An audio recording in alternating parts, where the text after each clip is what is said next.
नमस्कार शेतकरी बांधवांनो, शेतकरी बांधवांसाठी एक आनंदाची आणि महत्त्वाची बातमी समोर आलेली आहे.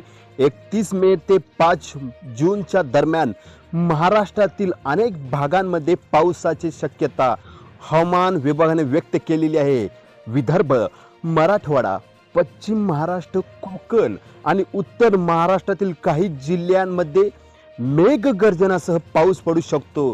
त्यामुळे शेतकऱ्यांसाठी दिलासा मिळण्याची शक्यता आहे. ज्या शेतकऱ्यांची पेरणीपूर्व तयारी सुरू केलेली आहे त्यांच्यासाठी बातमी खूप महत्त्वाची ठरणार आहे. मात्र पावसाचे प्रमाण आणि वेळ जिल्ह्यानुसार बदलू शकते. मित्रांनो, तुमच्या जिल्ह्यात पाऊस पडणार आहे का हे जाणून घेण्यासाठी स्थायिक हवामान अपडेटवर लक्ष ठेवा.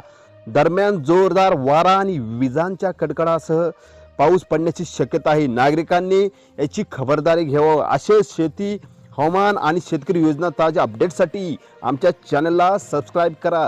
जसं अपडेट येईल तसं अंदाज आपण या यूट्यूब चॅनलच्या माध्यमातून देणार आहोत. त्यामुळे शेतकरी बांधवांनो, हवामान अंदाजासाठी आत्ताच लगेच सबस्क्राईब करा.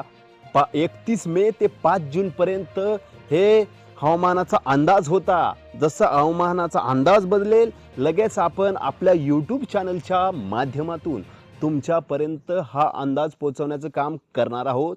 त्यामुळे शेतकरी बांधवांनो, तुम्हाला ज्या गोष्टीची प्रतीक्षा लागलेली आहे ती प्रतीक्षा संपणार आहे. जसा हवामान अंदाज येईल लगेच आपण आपल्या यूट्यूब चॅनलच्या माध्यमातून देणार आहोत.